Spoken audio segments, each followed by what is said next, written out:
एक गांव में रंगनाथ नामक एक फूलों का व्यापारी रहता था। वो हर रोज अपने फूलों के बागीचे में जाकर अलग प्रकार के फूलों को इकट्ठा करके उनको टोकरी में डालकर टोकरियों को साइकिल पे सारे गांव में सैर करते हुए उन्हें बेचने की कोशिश करता था। फूल है अम्मा, फूल, अलग प्रकार के फूल है, जल्दी ले लो, ताजे ताजे फूल, ऐसे उनको बेचने की कोशिश करता था। लेकिन ऐसा सारा दिन गांव में सैर करने के कारण रंगनाथ के पैर बहुत दुखते थे।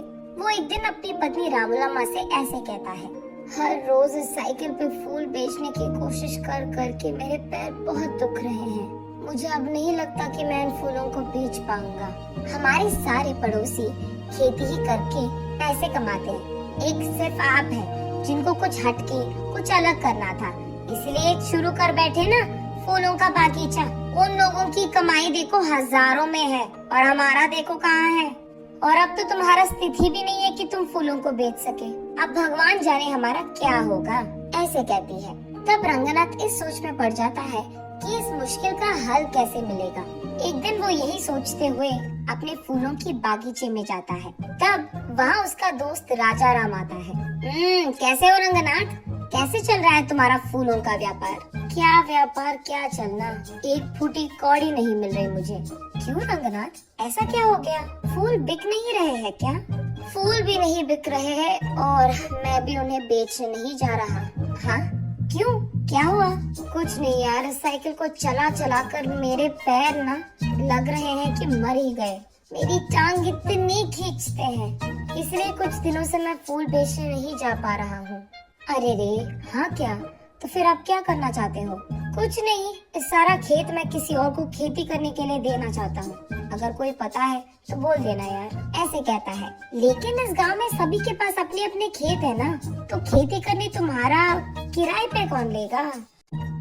हाँ, बात तो सही है। अब वो भगवान ही कोई रास्ता दिखाएगा मुझे, ऐसे निराश होकर कहता है रंगनाथ। तभी राजा राम को कुछ योजना सूझती है और वो ऐसे कहता है, हाँ, भगवान से याद आया मुझे, मेरे खेत में कुछ दिन पहले एक देवता की मूर्ति मिली थी। उसको मैंने अपने खेत में सड़क के बगल वाले पेड़ के नीचे लगाया है। ओह, तो फिर अब हम क्या करें? क्या कह रहे हो तुम कि उस देवता की पूजा करूं ताकि मेरे मुश्किल सारे दूर हो जाए? नहीं यार रंगनाथ, मैं वो नहीं कह रहा। तुम्हारे व्यापार में अगर मुझे एक हिस्सा मिलेगा तो मैं तुम्हें एक उपाय दूंगा। अरे पहले उपाय तो बता दो यार। देख, अब तुम्हारे और मेरे खेत एक दूसरे के आमने सामने हैं और बीच में एक रोड भी है। अब उस रोड के बगल वाले पेड़ के नीचे ही तो मैंने उस देवता की मूर्ति को छुपाया है। अब कल सुबह मैं सबको ये बताऊंगा कि जब मैं खेती कर रहा था मुझे इस देवता की मूर्ति मिली है और उसे मैंने पेड़ के नीचे लगा दिया है। हाँ, तो इसमें मेरा क्या लाभ होगा राजा राम?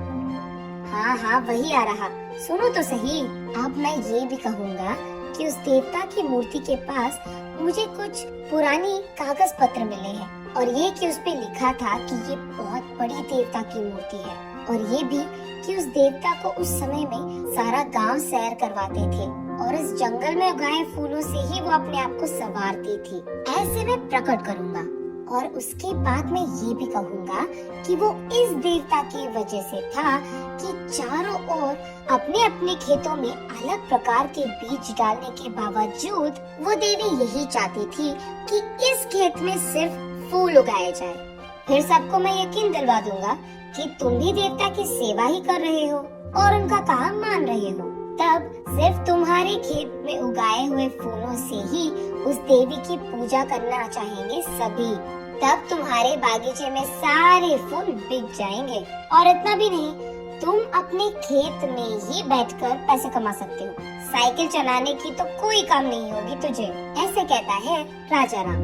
ये तो बहुत अच्छी उपाय है, तुझे भी पैसे मिलेंगे और मुझे भी, इसकी वजह से तो हम दोनों को लाभ मिलेगा, ऐसे कहता है रंगनाथ। उनके फैसले के अनुसार ही अगले दिन राजा राम और रंगनाथ दोनों सारे गांव में यही प्रकट करते हैं। तब से गांव वाले सारे राजा राम के खेत में मौजूद देवता की पूजा रंगनाथ के फूलों से ही करते थे। उसके बाद कुछ ही दिनों में बहुत सारा लाभ मिलता है इन दोनों को।